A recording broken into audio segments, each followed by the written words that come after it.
Hello, and welcome to Anime Audio Commentary. Today I'll be commenting on Episode 3 of Spy Family Season 3. If you'd like to watch along, then start watching now.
Alright, so last we left off, Lloyd was so shocked by Anya's,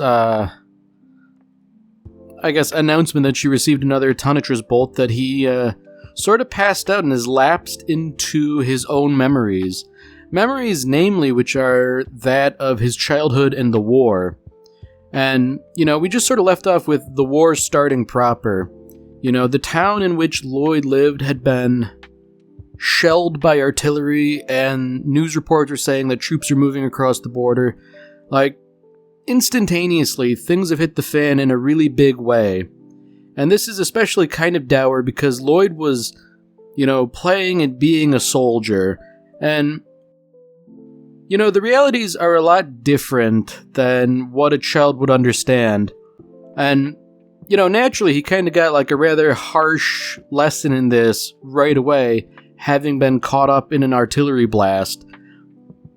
Even as a kid, it's one thing to know that a war is going on, that's already, really something, but to immediately get caught up and become, I think the technical term is a casualty, having been injured, then, that's, that's really grim.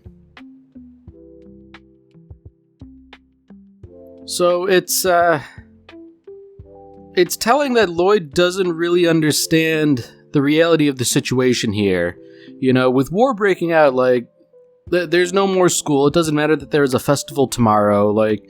Reality has shifted under your feet in a rather sudden and precipitous kind of way. And, whatever your concerns were in life previously, the concern now is survival. And that really is a grim thing, there's this concept in psychology called Maslow's hierarchy of needs. And essentially the idea is that there are simple needs, physiological needs like food, shelter, water, all that. And then there are other needs like companionship and self-actualization. If you're pursuing higher needs and suddenly a lower order need is wanting, then, things really kind of hit the fan, psychologically speaking. Now, I guess for a lot of ways, it's kind of understandable that Lloyd would take this especially hard on himself, because, his last real act with his father was essentially lying to him. And whether the father is dead or he's been conscripted, we don't really know. We're just sort of learning this from Lloyd's perspective, where his father never returned. And in some cases, conscription might as well be death, just going off of memory from what I've read of the manga, I don't think this was, explicitly like a trench warfare, meat grinder war where, waves and waves of conscripted soldiers are sent over the top to get gunned down or anything. But that said, it's still not a good thing, and whatever became of Lloyd's father, it's certainly not really a good thing. And even in this short time, things are kind of interesting, because despite the war, things can sort of return to normal a little bit.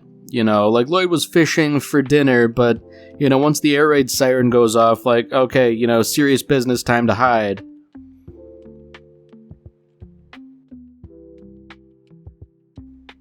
I guess it's telling that the war and the bombing campaigns have spread to this, seemingly safe area. And it's rather unfortunate that Lloyd,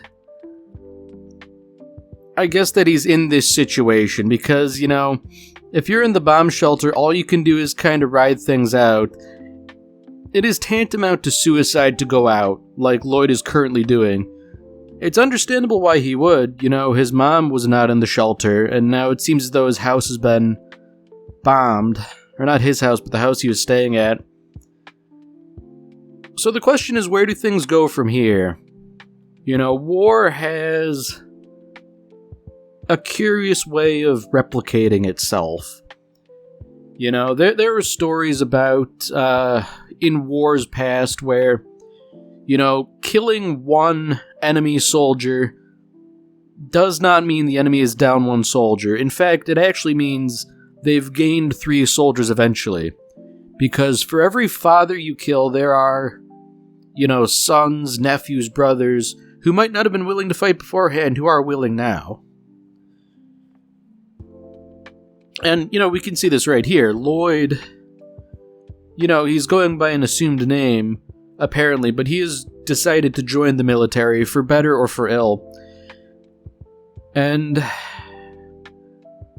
I think it's fairly clear that Lloyd is lying here. I mean, he's kind enough to tell us, but the idea is that the war has dragged on long enough that he could reasonably lie and say that he's 18 years old, old enough to enlist and serve. That's not the case. So I think it's fair to say that the war's been going on for probably 8 years, I'm just assuming he was 8 when the war broke out, and he's less than 18 now, so that's, 10 years or less. Now, this is actually something very interesting. This is a little bit of something that was hinted at earlier. Frankie was an Austanian soldier, and an Austanian citizen, too, but, he claims he has no love for the country and all that, and I guess this is, a bit more information about that, Frankie was never an especially valorous person, but it is pretty clear that he's a deserter. And despite everything, everything Lloyd has been through being a soldier and all that, he's decided not to kill him. And I think this does sort of inform the situation that we're more familiar with in the present day. Despite how Lloyd sometimes treats him, Frankie is a loyal helper, I guess. And I suppose you would be loyal to the person who spared your life when there really is no reason to. Because, Lloyd himself said it. You could take Frankie as a prisoner of war, but then that means, he's entitled to stuff and food and all that. And, a dead man doesn't eat. You could sort of credibly claim, oh yeah, I killed this guy. He totally didn't surrender. But I guess Lloyd, despite everything, has retained a bit of humanity, which, given the circumstances, there's no real guarantee he would have done so, I feel like if you're a kid and you grew up in a war and you enlist in that same war, there are plenty of good reasons to do that, but there are just as many, well, I don't want to say bad reasons. I don't think there are bad reasons, but I think, you could be doing it for not the right reasons, if that makes sense. Lloyd could want to defend his country, West Alice, from the invaders of Ostania, but he could at the same time want to avenge all the people who have died, which, isn't wrong in and of itself, but I suppose it would be wrong if he were to just, gun down people willy-nilly, people like Frankie who have ostensibly surrendered.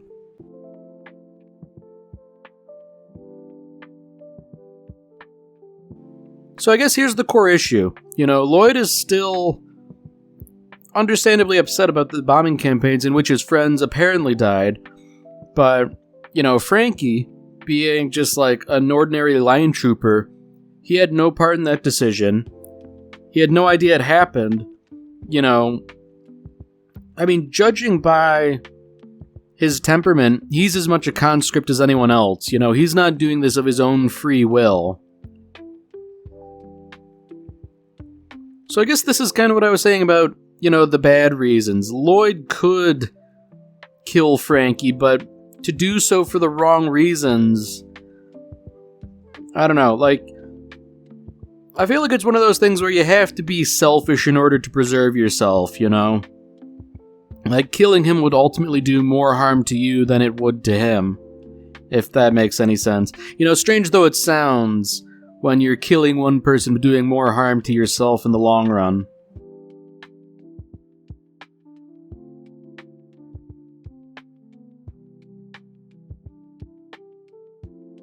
So it is kind of interesting, because on the one hand, the situation looks pretty darn grim for Lloyd, having been injured and all that, but we know what happens.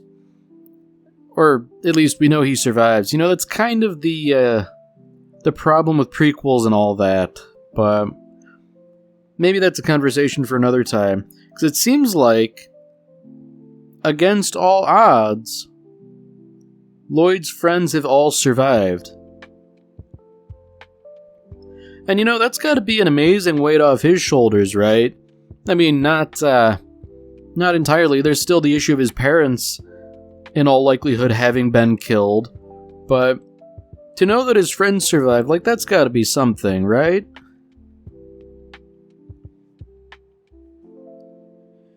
And I guess it is, sort of unfortunately ironic in a way that, despite all their bluster at playing soldier, they all ended up, being soldiers anyways. I reckon they all probably enlisted, but it's certainly not the glorious thing they imagined it to be, I'd wager. Lest we forget, they're even sort of calling themselves by their nicknames, which were, high military ranks. And they're, ranks they don't really hold.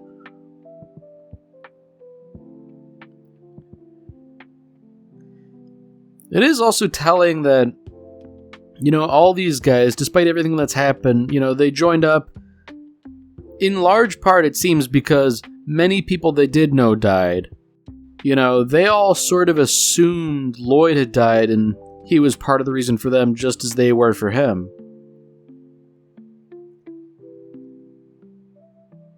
Oh. So it's interesting that, of the four of them, Lloyd holds the highest rank. He's merely a sergeant, but sergeant beats out private, And that kind of changes the dynamic in a weird sort of way, because everyone always assumed that of the four of them, he was sort of the least cut out for being a soldier, but it turns out it was kind of the opposite, really. And Lloyd claims, it was just battlefield promotions, the men above him kept dying, so by process of elimination, he was promoted. Ooh. Okay, so that's a little hint of Lloyd's predilection for lying. Someone calls him by a name unfamiliar to his friends, and he just kind of plays it off that it's a nickname. Oh dear. Alright, well. So unfortunately, any optimism was kind of premature, because Lloyd's friends did wind up dying in what seemed to be a reckless campaign, Not necessarily charging over the top of the trenches, but, probably not much better. But back to the topic of lying, I do find it interesting how easily Lloyd was able to lie to his friends like that. It is also interesting that we still don't know his actual name. You know, like, the closest thing we know to his true identity is Agent Twilight. But, you know, the nickname he has here, like, that's an assumed identity. Lloyd is a fake name. I think it's kind of interesting from a writing perspective that this master spy, you know, even we, the reader, don't know who he truly is. I mean, I feel like we're getting a fair bit more of who he truly is than normally we do.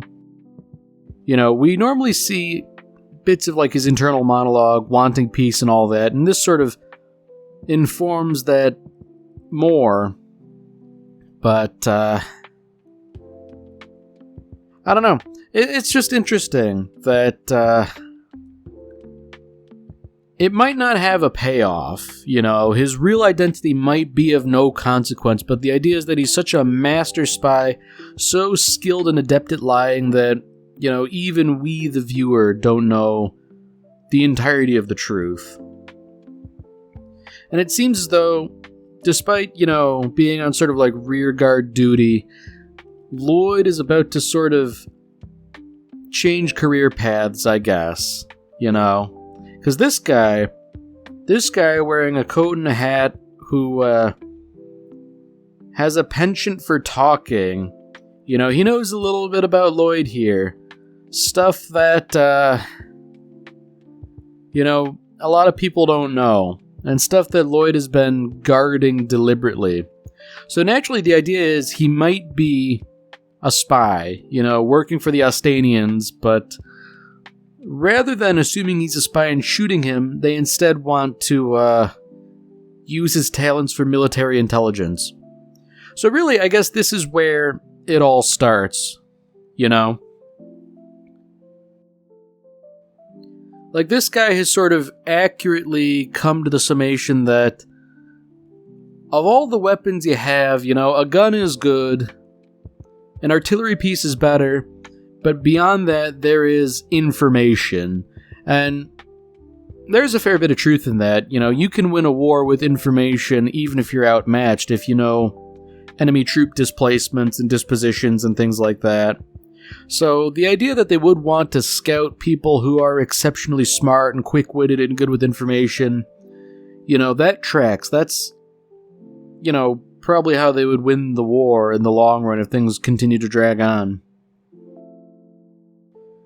But the thing is that Lloyd is latched onto is that, like, you know, this promotion, if you could call it that, no matter how prestigious, if he's given another weapon in his arsenal, you know, that's not going to fix things. You know, it won't bring his friends back, it won't bring his family back, but the next best thing he can do is prevent other people from suffering the same fate, you know? And this really sort of informs his ethos in the present day, you know? One of the things that really just sort of gets under his skin when he's otherwise calm and collected is harm befalling a child, you know? Like, there have been several instances where he's maybe not snapped over this, but certainly come about as close to snapping as he probably is capable of.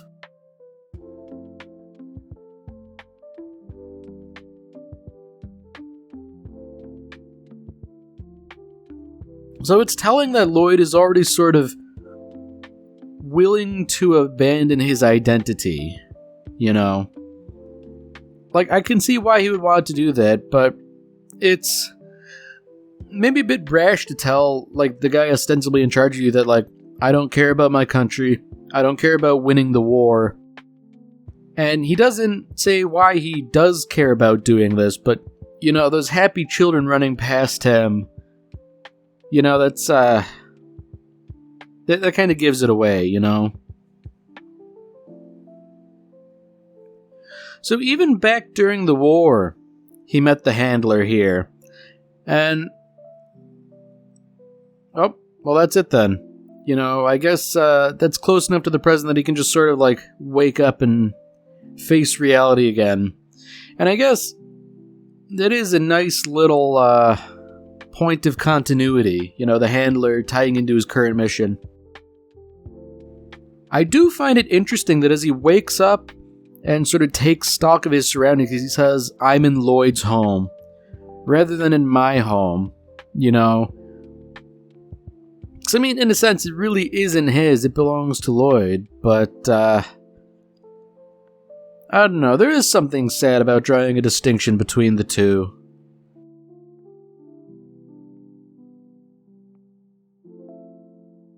Alright, well, back to, modern day concerns. You know, there are problems, because the old war is over, but now, you know, Lloyd has to concern himself with preventing a new war.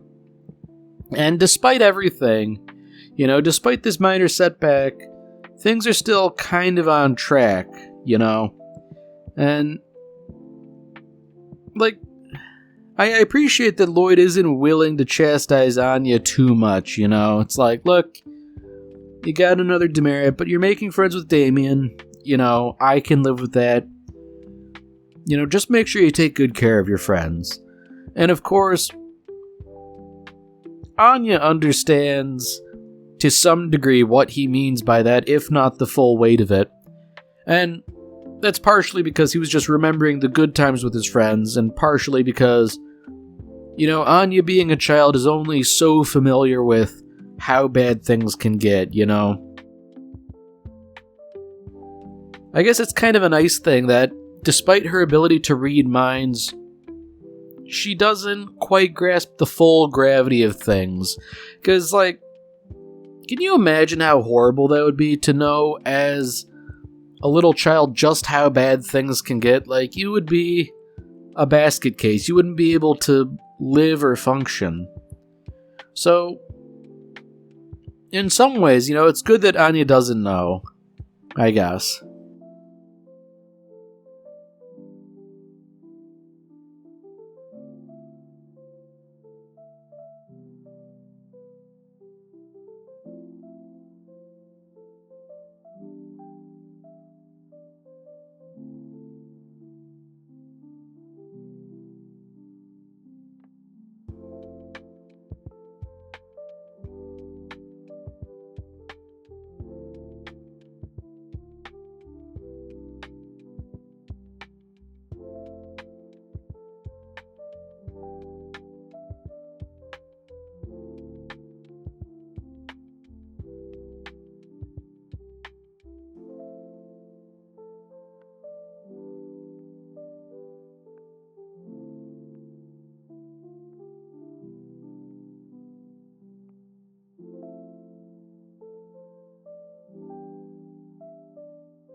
Alright, well that's it for this episode.